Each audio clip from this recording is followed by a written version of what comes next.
Okay, thanks. That was terrific. We're going to resume with more scholar advocacy. And what we're going to hear from now is an organization called Heirs to Our Ocean. And they are a California-based organization. They're going to give a group presentation called Our Water Planet, Our Cetaceans and Us. And the presenters are Abhi Subramanian, Arjun Subramanian, Charlie Peebler, and Aislinn Clark, who are all here. So let's welcome them as they get ready to tell us about the amazing work that they do. So thanks a lot. Bye.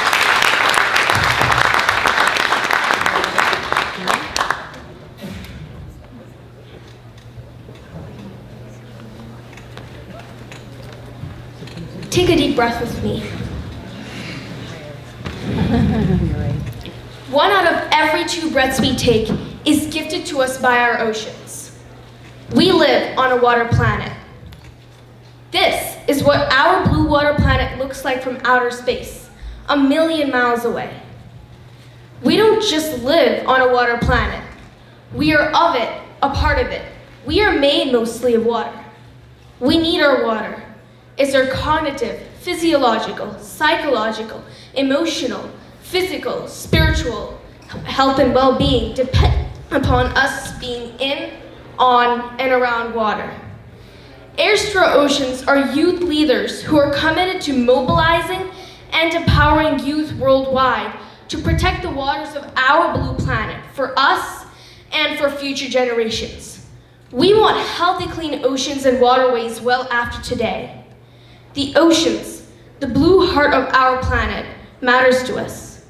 Now, Air Charlie will share with you what it matters to her. Everyone close your eyes. You're standing at the Pillar Point Tide Pools in Half Moon Bay in California. There's a gray, misty sky above you, cliffs behind you, and in front of you, beautiful, expansive tide pools leading into our oceans. There are 2 girls standing next to you. The one with shorter brown hair is me. The other one with longer, sandy brown hair is my cousin. I was looking for a beautiful nudibranch called the Hopkins Rose to show my cousin, as she is from Michigan and she does not live near the ocean. This Hopkins Rose nudibranch is one of the brightest pinks you will ever see in nature. It's an astounding creature to see.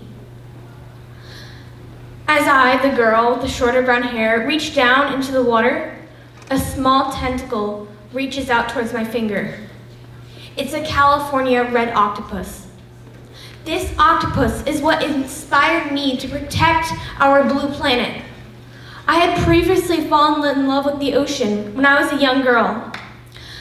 But this fascinating creature made me realize that I want to experience beautiful creatures like these when I'm an adult and when I have kids.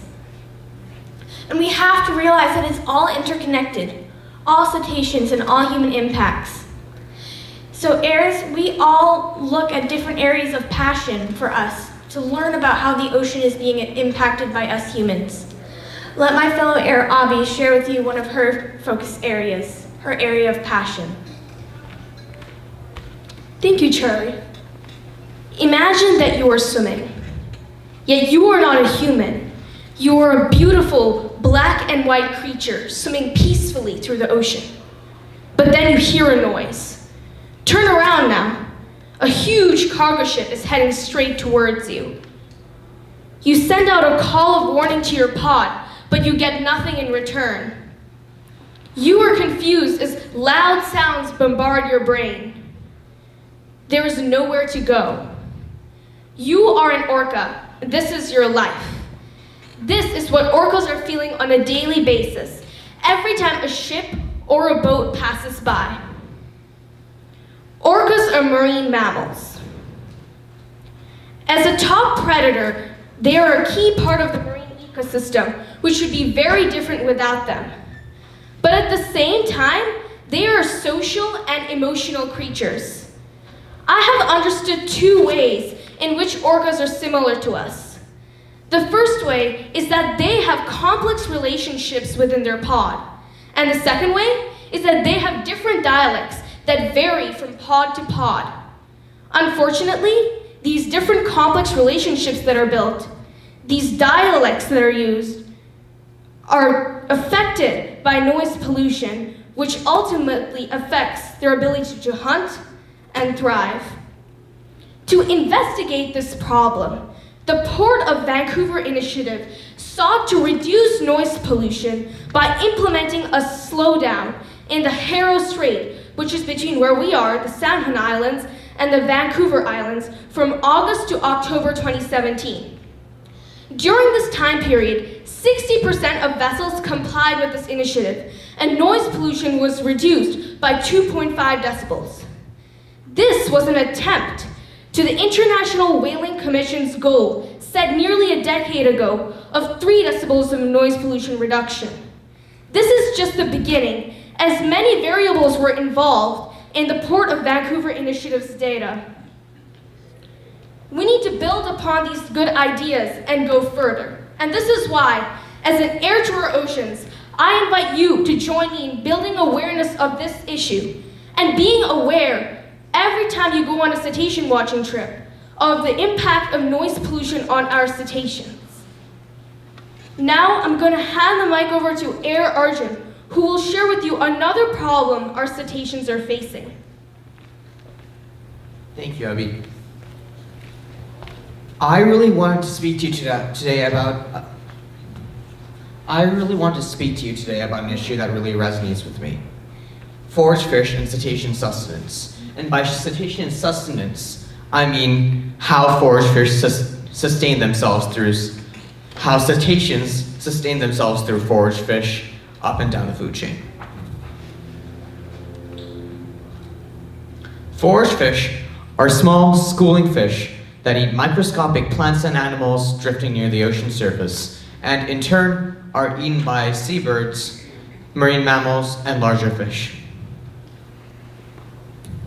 Forage fish matter in the food chain.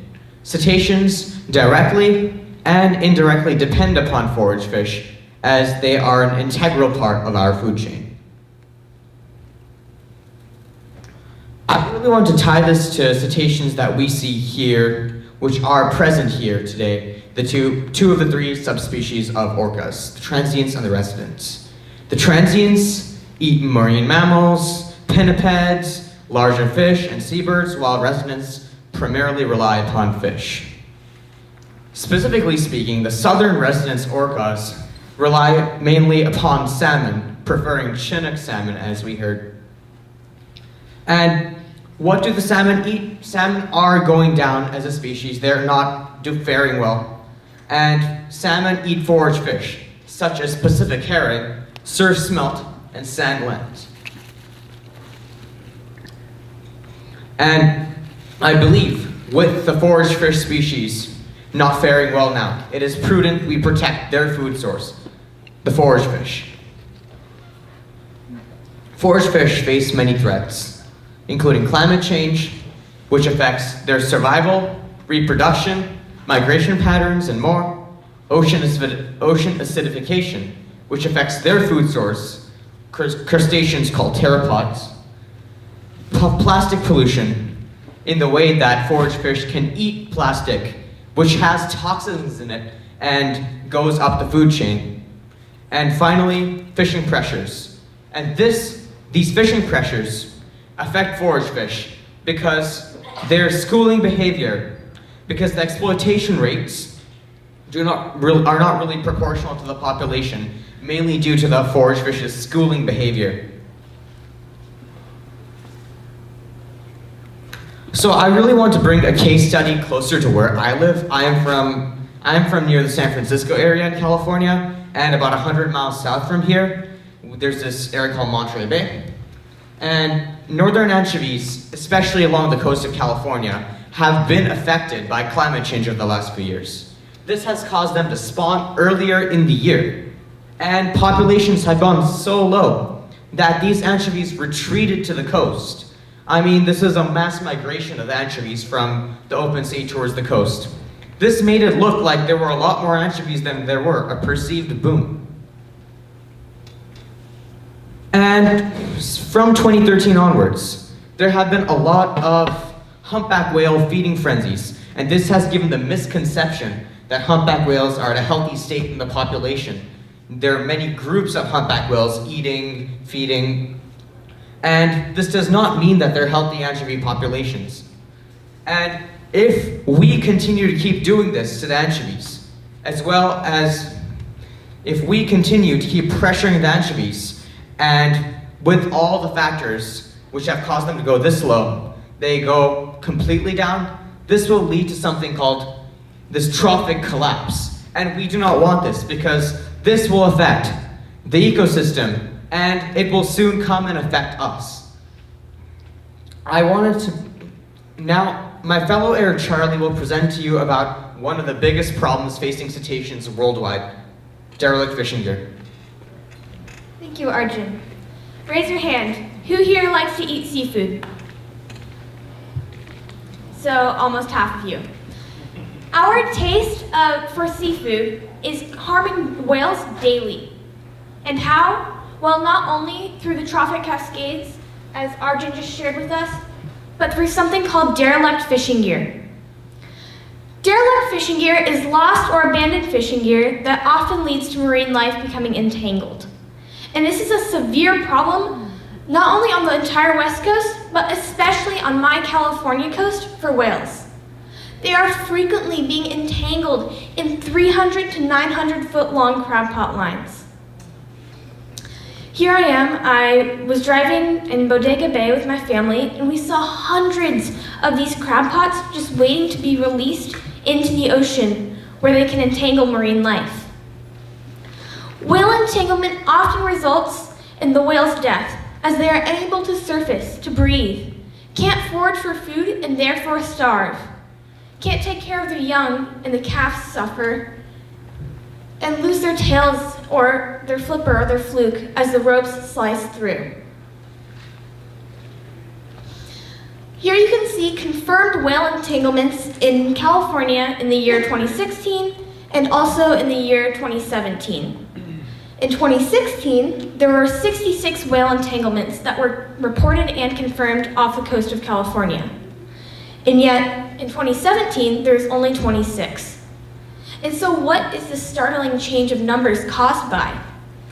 Well, one of my experts, Kathy George, from the California Whale Rescue, she is a whale entanglement responder there, she shared with me that in 2017, there was a stronger krill year.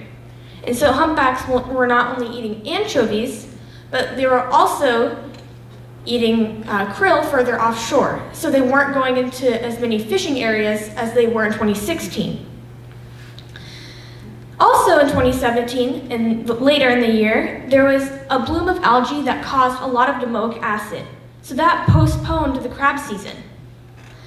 Therefore, there was less fishing activity in the water, and so less whales were entangled. One thing to really know that's really important about entanglements is that for one entanglement that is confirmed, there are 10 more that haven't been cited or reported. That means that on the West Coast, every year, there are likely hundreds of entangled whales. This is a severe problem for our ecosystem. And derelict fishing gear, or fishing gear in general, is made out of polypropylene. Polypropylene is a plastic that is found in our toothbrushes. Polypropylene breaks down in sunlight, contributing to the microplastic problem. In fact, derelict fishing gear has found to be the greatest danger and the greatest contributor to marine debris worldwide. So whale entanglements are affecting everybody, especially my generation and generations to come. So what can we do about it? Well, if you're a fisherman, when you're fishing, you can use a time-release buoy to minimize the amount of time a trap is in the water. Or you can use less slackline in the water. We really don't need 300 to 900 foot long crab pot lines in our oceans. And for everyone, eat seafood that you know is sustainably caught, where there's no middleman in between you and your fish.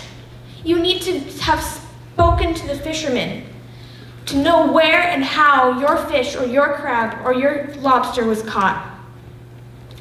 Or if you don't need seafood as a protein source, you can just give our oceans a break and decline seafood.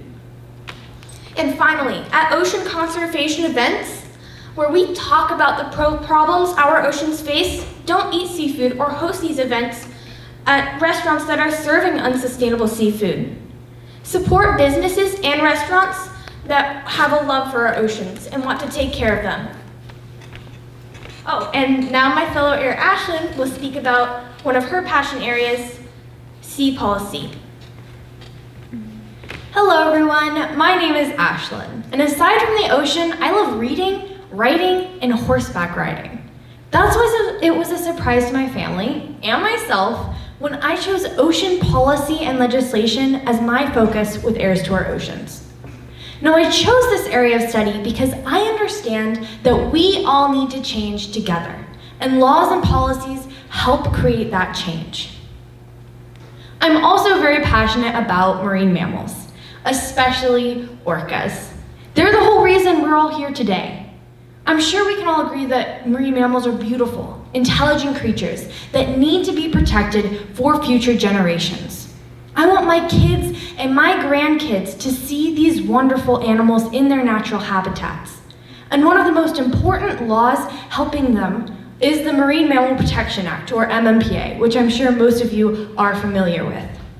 Now, the MMPA was created in 1972, back when my mom was a really little kid, because people started realizing how important and threatened whales were.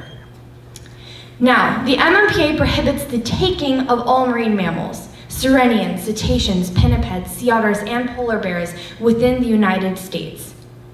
This law was created to do exactly what the name implies, protect marine mammals. And it's done a very good job of that. In fact, since the law was created in 1972, no marine mammal species has gone extinct in the US, and many have their populations being replenished. However, there is a downside to this law. There is an exemption in the bill that allows for these animals to be put on public display by companies with SeaWorld. And we all know the problems with that, from the dangers to the animals themselves, to the people they are working with, and to the natural environment. Because of this exemption, I can't say that the MMPA is fully protecting marine mammals. Even if they can't be harmed in the wild, they're still being bred, put in tanks, and forced to entertain humans for other people's profit. On top of these flaws, the MMPA is actually going under attack. The Sea Act was introduced to the House of Representatives in 2017, and it threatens to take away critical safeguards to the MMPA so that companies, especially big oil companies, can more easily, incidentally take marine mammals. This law could wash away all that the MMPA still does to protect marine mammals in the wild if we don't stop it. However, there is hope. Some of my fellow heirs and I went to Washington, D.C. this year in June and spoke to congresspeople from both parties about laws regarding the ocean, including the MMPA and the Sea Act. The ocean is a huge bipartisan issue, and it doesn't matter if you're from an inland state or if you live near the coast. People care about marine mammals. In fact, a recent poll showed that 76% of US citizens wanted to protect marine mammals from threats like oil drilling and gas exploration. 73% said they supported the MMPA. You can contact your senators and representatives, asking them to strengthen the MMPA and vote against laws like the Sea Act and the Secure Act. Your voice matters. No matter your age, you can get it heard. Because we need your voice in this conversation. Thank you. Now my fellow heir Arjun is going to talk about a little more about what we do in our organization. Thank you, Ashlyn.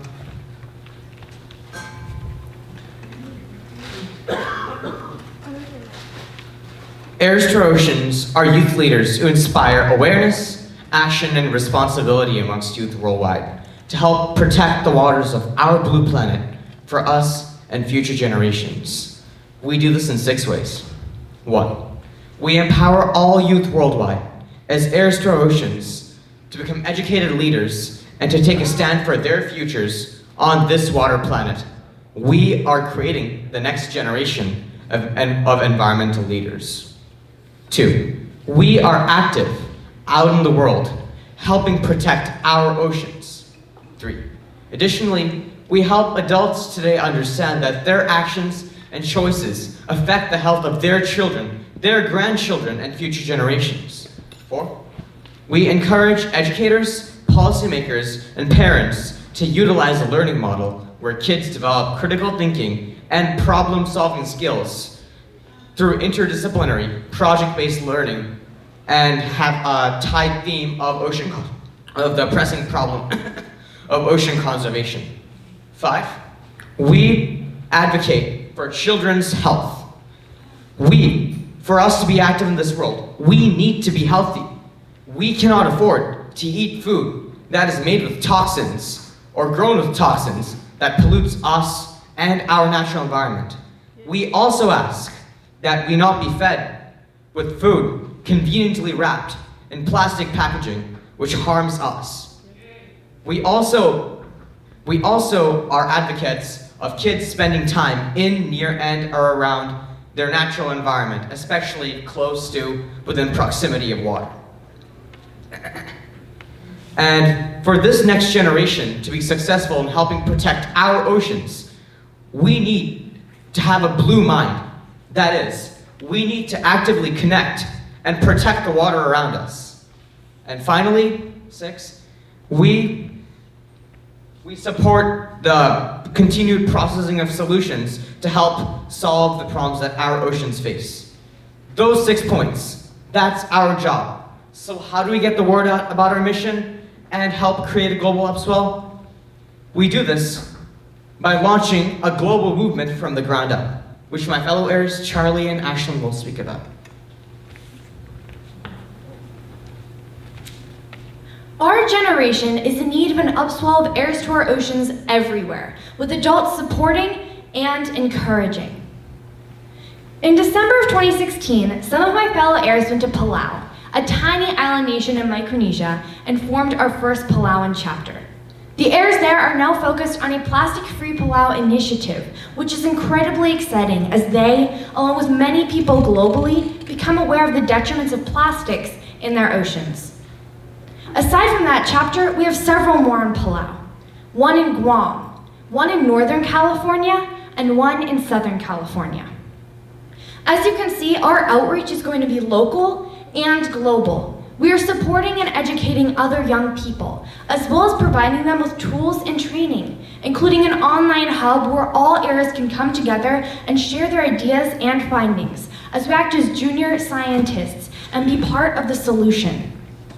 We have also attended and spoken at many different events and conferences, including the March for Our Oceans in June and the United Nations Association Leadership Summit also last month. And we are hosting a Summit for Empowerment, Action, and Leadership Camp every year. Heirs to Our Oceans hosts its SEAL, Summit for Empowerment, Action, and Leadership, every year in Micronesia. This summer and last summer, the camp was hosted in Palau. We had 40 youth attendees from Saipan, Guam, the Marshall Islands, Palau, the US, and New Zealand. At this camp, 5 US heirs and 1 Palauan heir spoke about human impacts on our oceans and what we can do to help stop them. Some of these human impacts were human impacts on our corals, climate change and how it is affecting vulnerable communities, land-sea pollution, plastic pollution, and how to talk to your congresspersons to make change. We also learn in the field science about Palau's ecosystem and what human impacts are facing the ecosystems with real scientists and researchers and experts. We also learn public speaking and leadership skills. And we journal our own presentations that we later spoke to the community of Palau, and journaled every day to process what we had learned. Us youth learned how to use a GoPro, and in teams of 6 to 7 kids, we made 6 5-minute documentaries about human impacts on Palau's ecosystems, including a virtual reality film. And finally, we spoke to the community of Palau, congresspersons, ministers, educators, scientists, conservationists, and business persons, including citizens. And that was just a few of the groups that we talked to. Overall, the camp was a huge success, and new environmental leaders were formed, and our ocean protecting family got bigger and better. As youth, we want to be involved in shaping the world our children are going to grow up in. We want to learn firsthand how taking care of our environment is taking care of ourselves, and how protecting our planet is protecting our health. Because we know we can't be empowered to act if we're not healthy, and we need to learn about our health in secondary and primary grade, not as adults when our bad habits have already been formed. It's a disservice to kids worldwide not to give them this education, because everything is interconnected, the health of our planet and the health of us. We are unstoppable in trying to get kids to stand up for their oceans and their futures, because we have to be. Our movement isn't the only way we're getting the word out about Heirs to our oceans, though. We are also creating a feature-length film documenting our journey in making this global movement from the ground up. Would you like to see a teaser? What is the future of our oceans? What I see today is really scary. So many people don't know the issues that face our ocean. I think we are.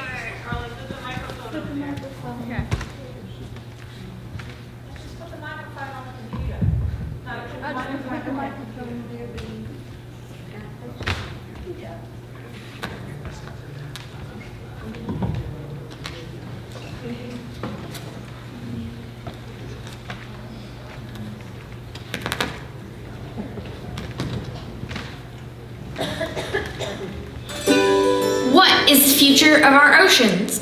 What I see today is really scary. So many people don't know the issues that face our ocean. I think we are rolling down the hill into what could be really bad. I am an heir, a part of an organization, a global movement, heirs to our oceans. We want our oceans to be clean for our generation, for the next generation, for the generation after. We need to rise up. Kids everywhere are going to inherit the problems our oceans face. Let's start now to make a change. We, as heirs to our oceans, want to raise awareness of the issues that face our oceans today. I'm hoping to learn that I can make people change without having to make them scared. We heirs learn about the problems our oceans face: ocean acidification, plastics, warming waters, land sea pollution, and we work to be a part of the solutions. What does the marine protected area mean for you as a Palauan youth? What does ocean conservation mean to you? To share our message with the world, a movie is being made. It follows our journey of starting a global movement from the ground up, with action, emotion, and some comic relief. Let's make a spoof of Ghostbusters, but call it Plastic Busters. Let's go. Join us. Stand up for your blue planet, your futures, and become heirs. We can be a global team working to protect our planet for our generation and those after us. If every school had an Heirs to Our Oceans club, we'd probably have this message out pretty fast. I think making this movie is going to really help show people how important our oceans are. If we can take care of the ocean now, then maybe we can prevent it from becoming sick again. Our oceans face many challenges. We seek your support so we can turn this around. But I think that the ocean can be saved. I want to save it so that I can actually have a beautiful ocean and beautiful beaches that are not covered in plastic. If we clean up places where animals are gone, they will come back. We're saving our oceans through a movement and a movie. We are the next generation of environmental leaders. Together, we can save the blue heart of our planet. We are heirs to our oceans.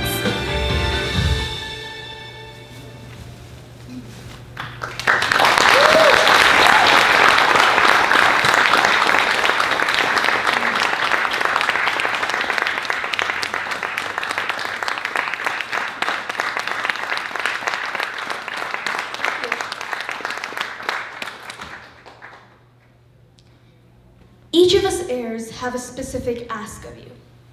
My ask is that you always be aware of the impact of noise pollution on our cetaceans every time you go cetacean watching, and you support only those who follow guidelines, such as keeping their distance from and turning off their engines when within range of cetaceans, so as to not harm or disturb them while cetacean watching.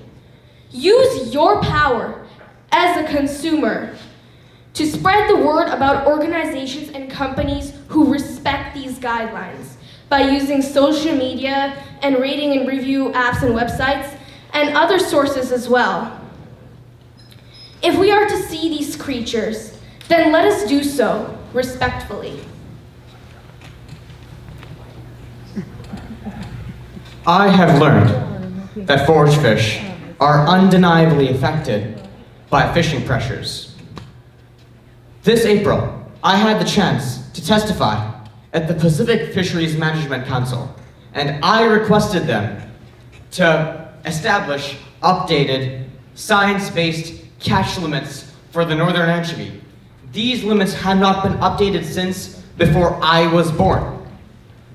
So I urge you to join me in voicing your opinion to the council. You can do this in two ways.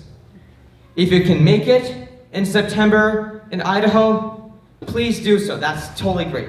But for those of us who cannot make it, you can voice your opinion. You can make yourself heard as a citizen by going to their website and submitting as part of their public comment.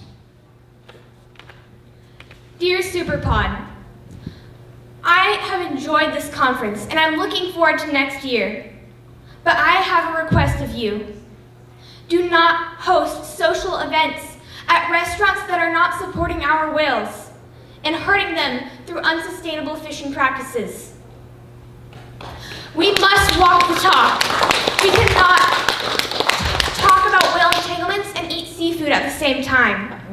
I ask you to make a responsible choice for my generation and generations to come so that we can have a healthy and a bright future. The MMPA and all that it's doing to protect marine mammals is going under attack. I urge you to contact your representative and senators, asking them to strengthen the Marine Mammal Protection Act and vote against laws like the SEA Act and the Secure Act. And then ask 3 of your family members or friends to do the same, because we need all of us to join this cause. And do you remember this blue marble I showed you? It's also a symbol of gratitude.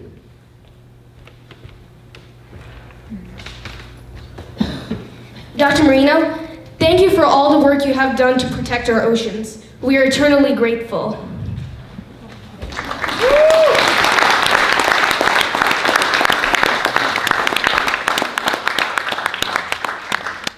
We are heirs to our oceans. We rise up!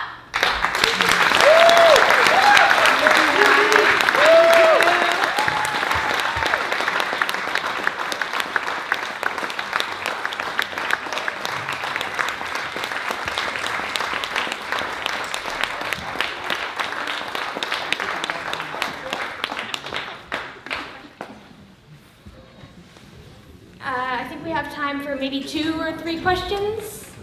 Yes, right there.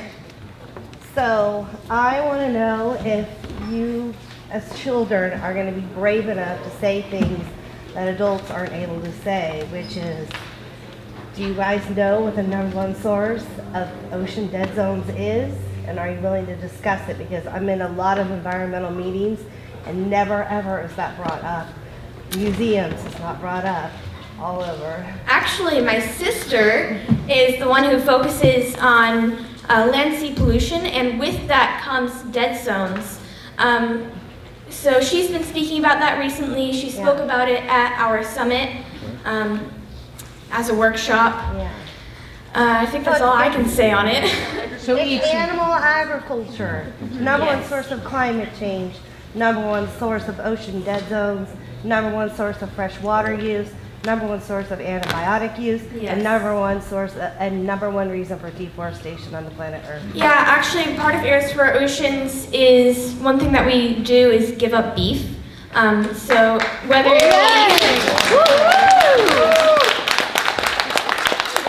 we don't eat seafood or beef anymore because what it does to our environment. And I'm just not a meat lover anyway, so that works perfectly for me. You can do it. Questions? Someone over here? Oh, up back here. Yes, go ahead. A couple of you mentioned that you want to have a relationship with your fishermen, but that eating fish is bad. Here's an example where that conflicts. You can have a herring fishery in, let's say, San Francisco Bay. The herrings taken by boats that come from Alaska, so they're not California fishermen. The bodies go into fertilizer, the roe goes to Japan for food. So should there be a moratorium on eating fish? And I know Sylvia Earle doesn't eat fish, for example. Or should people have a relationship with their fishermen?